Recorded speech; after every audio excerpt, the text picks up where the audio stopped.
कल्पना कीजिए कि आने वाले वर्षों में पीने का साफ पानी दुर्लभ हो जाए, गर्मी 50 डिग्री से ऊपर पहुंच जाए, बाढ़ सूखा सामान्य घटना बन जाए। यह कोई काल्पनिक कहानी नहीं, बल्कि पर्यावरणीय संकट की वास्तविक चेतावनी है। इसी चेतावनी से निपटने के लिए हर साल 5 जून को पर्यावरण दिवस मनाया जाता है। नमस्कार, मैं CS कुमार।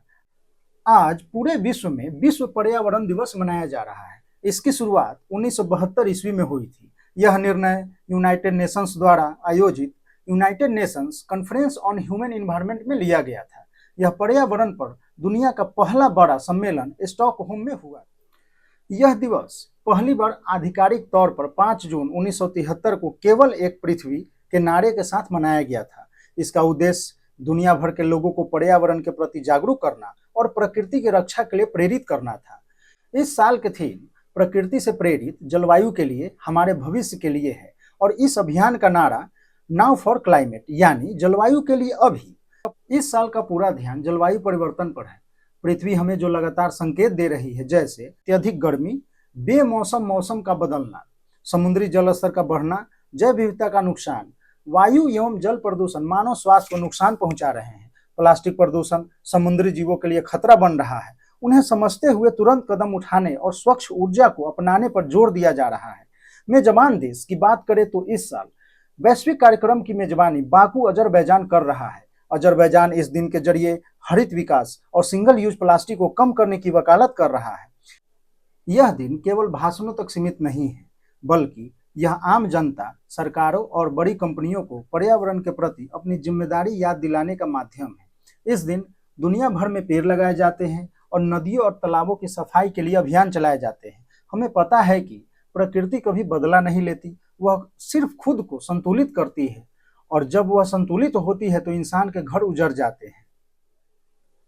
सोचिए, अगर पेड़ हमें वाईफाई के सिग्नल देते तो हम कितने पेड़ लगा देते। अफसोस, वे सिर्फ ऑक्सीजन देते हैं जिससे हम जिंदा रहते हैं।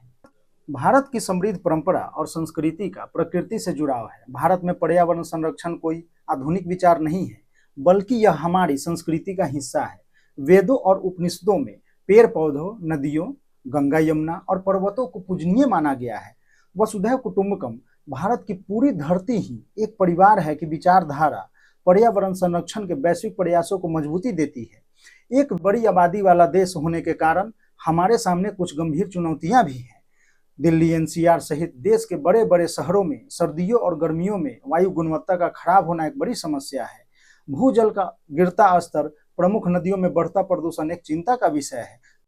जलवायु परिवर्तन के कारण भारत में असमय भारी बारिश, बाढ़ और भीषण हीट वेव के मामले तेजी से बढ़ रहे हैं। बीमार धरती कभी स्वस्थ बच्चे को जन्म नहीं दे सकती। पर्यावरण को बचाना कोई सामाजिक कार्य नहीं है, बल्कि अपनी जान बचाने की भीख है। भारत सरकार और देश के लोगों ने पर्यावरण को बचाने के लिए कई बड़े बड़े कदम उठाए हैं। उन्हें विश्व स्तर पर सराहा भी गया है। प्रधानमंत्री नरेंद्र मोदी द्वारा शुरू किया गया यह अभियान दुनिया भर के लोगों को अपनी जीवन शैली में छोटे बदलाव करने के लिए प्रेरित करता है। ये मिशन लाइफ, जैसे बिजली बचाना, पानी का सही उपयोग करना, कचरा को कम करना ताकि पर्यावरण को नुकसान न पहुंचे। पर्यावरण को बचाने के लिए हमें अपने दैनिक जीवन में छोटे छोटे लेकिन जरूरी बदलाव करना चाहिए, जैसे पौधे लगाने। अपने घर के आसपास यानी बालकनी में पौधे लगाएं, उनकी देखभाल करें। एक पेड़ माँ के नाम अभियान देश भर के बड़े पैमाने पर वृक्षारोपण को बढ़ावा देने के लिए यह बेहद लोकप्रिय, भावनात्मक और सामाजिक अभियान बन चुका है, जिसके तहत लोग अपनी माँ के सम्मान में पौधे लगाते हैं। बच्चों के बर्थडे पर आप लोग इतना रुपया खर्च कर देते हैं, तो क्या उस जन्मदिन के नाम पर 1-2 पेड़ नहीं लगा सकते हैं? इससे बच्चों में भी पर्यावरण के प्रति समझ बढ़ेगी। इको फ्रेंडली सफर की बात करें तो कम दूरी के लिए पैदल चले, साइकिल का उपयोग करें, पब्लिक ट्रांसपोर्ट का इस्तेमाल करें ताकि प्रदूषण कम हो। प्लास्टिक को ना कहें, जैसे single use plastic, plastic bag, straw, पानी की बोतल, इन सब का इस्तेमाल पूरी तरह बंद करें। कपड़े के थैलों का उपयोग करें। ऊर्जा की बचत यानी बिजली बचाएं। जरूरत ना होने पर घर के पंखे, लाइट और इलेक्ट्रिक उपकरण बंद रखें। जल संरक्षण यानी पानी की बचत। ब्रश करते समय या बर्तन धोते समय नल को खुला ना छोड़ें। कृषि के लिए ड्रॉप इरिगेशन या वो उपाय करें जिससे पानी की बचत हो। कचरे का पृथक्करण या रिसाइकलिंग करें, गीला सूखा कचरे को अलग अलग रख सकते हैं। भारत सरकार पर्यावरणीय संरक्षण और जलवायु परिवर्तन की चुनौती से निपटने के लिए कई स्तरों पर काम कर रही है। नवीकरणीय ऊर्जा पर जोर, यानी ऊर्जा जरूरतों के लिए कोयले और तेल पर निर्भरता को कम करना।